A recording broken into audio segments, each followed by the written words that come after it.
Hey, what are you doing? Huh? You should not let your young child by themselves every single day.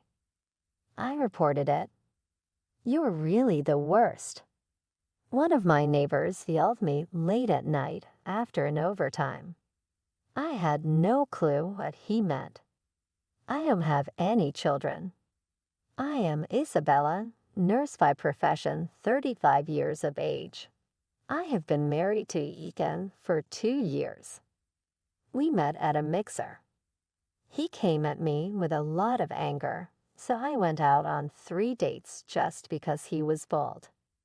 He meant a lot to me, and he was really nice. We moved in together after we only started dating. He also made an effort to do housework and cooked for me. He really does all the housework minus cooking, so it is great help since I have a random-ass job with night shifts. I fell in love with him a little bit more. We started dating at about 1 year after he proposed to me and then got married. Sure, I am quite problematic, but Isabella is my forever. Please marry me, he said. Naturally, I wanted to spend the rest of my life with Ethan as well, so we got married. Just giving myself away was making me happy to be my love. Our life didn't change at all since we lived together a long time and already did everything new, but just to be husband and wife gave me happy butterflies. Wow, it's really nice. And why wearing a ring on the left hand makes you so happy? Well, thank you, but I'm really happy, so maybe that's why it comes across my aura. Wow, I need to get that aura. Hey, what are you doing? It looked like the junior was giving a blessing, as if she were scooping out spiritual air with palms up. I laughed so hard when she made that move, I almost choked on the coffee. The atmosphere in this workplace is very peaceful and convenient, even if it is busy, but there are a lot of good people to be surrounded with, so I will keep on working here. Also, when I get home to a loving and caring husband, that means everything. I'm home. Oh, welcome back. Overtime again today. Right, I know, but it was for a few days before coming. I see. Thanks for your hard work.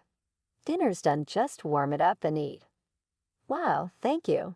Today's chicken curry. Geok, I will wash my hands straight away. My husband will do the housework for me if I am as busy with work. On a day when I am tired, if one can go home and have an appetizing meal placed on the table in front of me. I was delighted. Time flew by, and we soon celebrated our 2-year marriage anniversary. We were still a happy couple after 2 years. Also, I declared her my best friend. There came a time that new neighbors moved in next to us when we lived in an apartment. They were evidently a young couple, probably 7 or 8 years our junior. They came by to say hello on the day they moved in, and were such a sweet couple. At the very least, I began saying hi to my neighbor on my way out or when taking out the trash.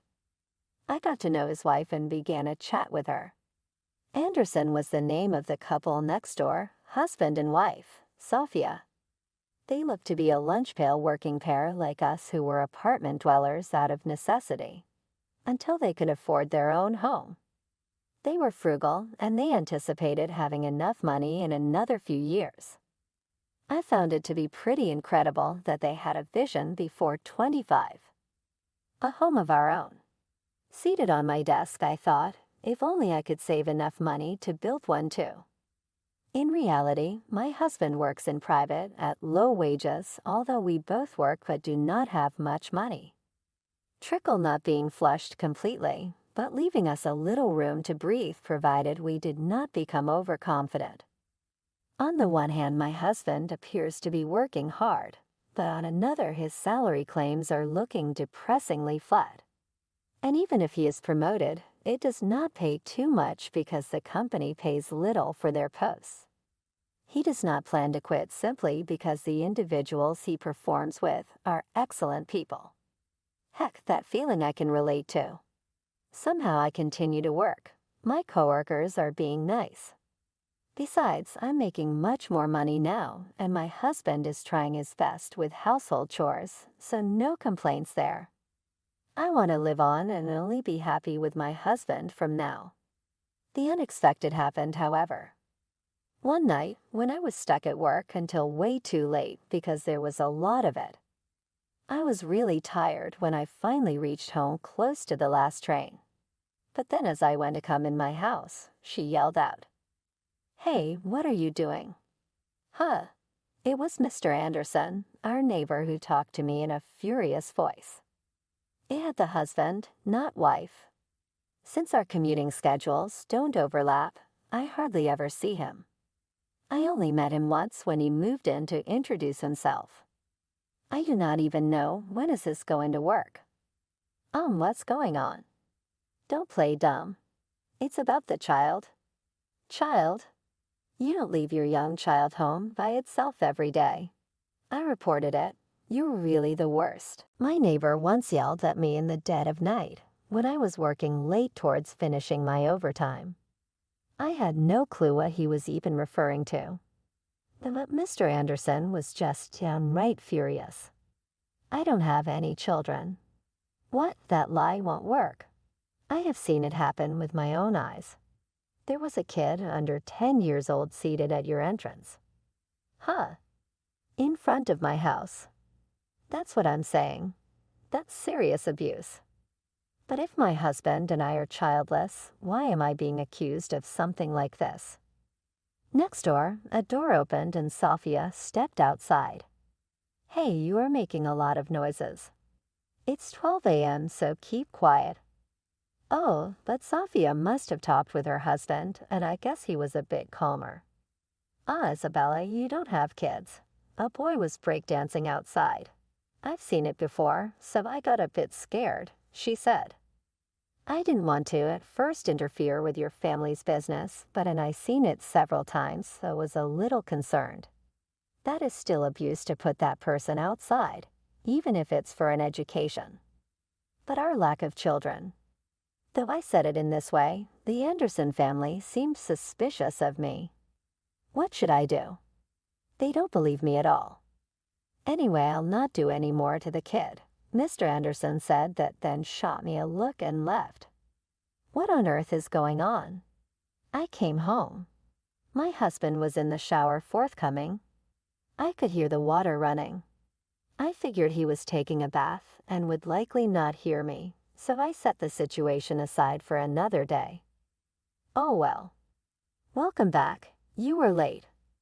It was, yeah, I had to work late. I see. Thanks for your hard work. In turn, my husband was blow-drying his hair with a towel. I finally decided to confront him about what had occurred earlier. I just got harassed by our neighbor's SPOOKKI husband. What? Why? I don't really know. He was pissed but said something about having to stay with our kid. Child, my husband looked puzzled. Yes, he mentioned seeing a young child sitting outside of our house on multiple occasions. Huh. What do you mean? We don't have any children. Yes, so I do not know why. Then they were struck by the fact that neither their siblings had kids, so whose kid was on our doorstep? This part was kind of scary to us. A complete stranger's child had been sitting outside our house for hours. Oh yeah, you're right. It appeared that the severity of what was happening hit my husband then, and his face contorted. Also, our neighbor was also suspecting that we were child abusers. But we have done nothing wrong, so why do things like this still misunderstand us? I had the day off the following morning, but a visit from the feds, police and child services. It turns out that Mr. Anderson next door has really snitched on us. My response was that we had no children. The police and child welfare officials remained skeptical at first, but eventually they were won over.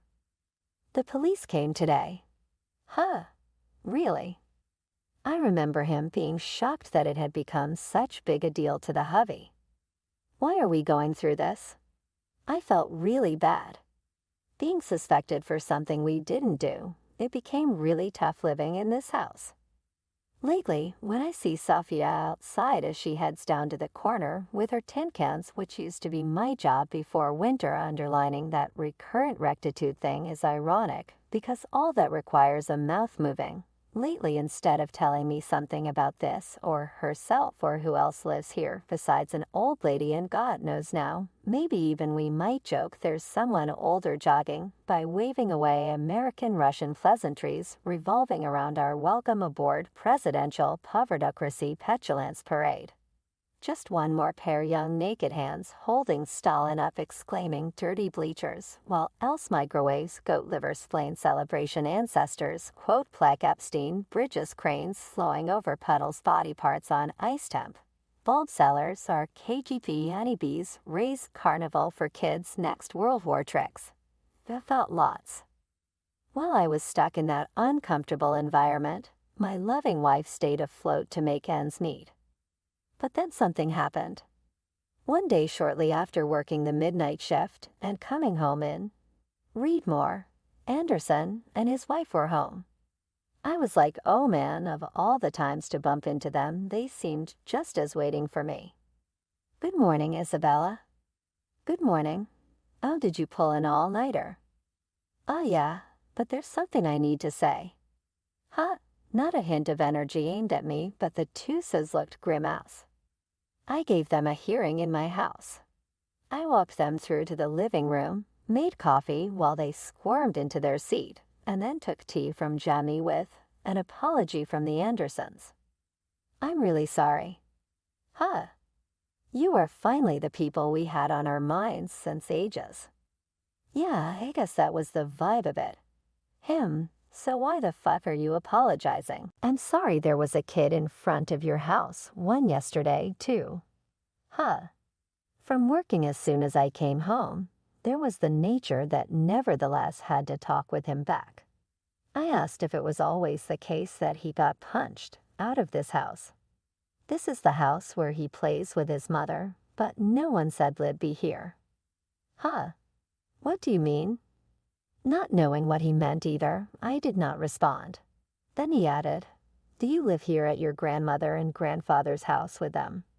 He shook, then looked at me and replied their own house. That is when I finally got his drift. Sophia beat about the bush, but I already knew what she was getting at. You know, this woman with a kid my husband is boning. He's bringing him here. Sophia nodded awkwardly when I said that. You're not gonna work anyways, manipulative bullshit aside. I just wanted to say, I'm really sorry for saying that horrible stuff. I mean, I was kind of being half-arsed about justice and then managed to insult you. Her husband apologized yet again. Don't worry about it. That police were called was not entirely shocking, but it did take me aback a bit. I'm really sorry. The Andersons apologized and my mind went to the water skis, which was when I started thinking about that affair of hers. My husband had waited all this time at home for her. I apologize for the inconvenience my husband brought upon you with his selfish behavior. It still seems unreal to me, but if the boy says so, it may be true. Sophia, I want to ask something of you. Is that okay? Then I thought of a good plan. Cat, it was pretend going to work, and then busting up on the trifling bastard while he with his mistress. I got my next month assignment. I was put down on night shift, which I then told the hubby that I had a night shift some weekend. And it was an off day for me, and I happened to be hanging out at the Andersons. I left, went to a cafe, and whiled away half the afternoon. After work, while Josie was at the supermarket and Ralph home from school, I went to his parents' place. But at the night when I went outside to see, a very small child was standing on front of gate. And well, my husband seems to have been caught red-handed in the house with a woman. Isabella, good luck. Okay, I'll go. To boisterous cheers from the Andersons, I opened the door and went inside. The living room was filled with a man and woman who I could hear speaking animatedly to each other. From my position, I held up and ran into the living room. What are you guys doing? Oh my God. Why is Isabella here? Why do you think so? Why would you be messing around with some naked chick? This is child outside, correct? That woman's child. You lied to me when I asked you if the neighbor warned everyone, didn't you? Listen to the conversation with neighbor then. You would have known the content given how boisterous it was. So you took a shower to pretend you didn't hear it when you were listening to my story. You were acting because you knew the content. My husband was struck at the heart of the matter. He remained silent and hung his head. I can't believe it. Not only did you betray me and have an affair, but you also left a small child outside. Well, what else could I do? I couldn't do it if there was a child. I'm disgusted. You guys are worse than monkeys in heat. When I said that, the mistress glared at me. Shut up. It's the one who's being cheated on that's at fault. By the way, that child is Ethan's child. Huh. I got pregnant after you decided to get married. Well, I wasn't interested in getting married yet, and I was okay with it because I was getting child support. Child support? Oh, didn't you know? Ethan acknowledges that child, so he pays child support to me properly. At that moment, everything made sense to me. You didn't have a low salary. You had less money left over because you were paying child support. My husband looked awkward. Really, you're the worst. I worked so hard for our married life. I'm sorry, but I care about our married life too. What? How much more are you going to make fun of me? We're getting a divorce. Wait a minute. I don't want to get divorced. Enough already. But you're not home a lot because of your night shifts and stuff, so you're responsible too. Don't blame me. You brought the woman home conveniently. And can you say that in front of your mother? Huh. Next the doorbell rang and I showed in a visitor. My parents-in-law. I never called them when I figured my estranged husband was bringing his whore home. Ethan, what the hell are you doing? Mom and Dad, why are you here? We received a call. What you are doing is a betrayal to Isabella. You're a disgrace. He cringed from his parents, not wanting to be bombarded with angry words. The mistress was trembling as well. Isabella, I apologize for my foolish son. I will make sure she divorces that man and pays you back. I'm really sorry. Wait a second, Mom and Dad. What the? Shut up. We are taking you back home to your parents immediately. Also, stop embarrassing her in front of Isabella. That being said, my in-laws dragged him fucking to the car. And the child welfare and then some of the police arrived. This is the woman. She left outside a little boy on multiple occasions. It was looking like the Andersons had reported her to the police and were actually pointing at the mistress when they showed up. What's going on? Why do the police need me? The mistress has been arrested. I was a bit relieved when I saw the mistress turn pale. With my in-laws' help, I facilitated a clean divorce with my husband. I also sued my ex-husband and his shameless mistress. It turns out the two of them had been together since my sperm donor days, and they met a lot, just lots. I even thought I could not believe, after all, we were married to a jerk. However, I was relieved that at least I dumped his ass before getting knocked up. Had the father been a much worse man, then so will too be his child. A boy who was sitting in front of my house described as having been picked up by me parents-in-law and raised.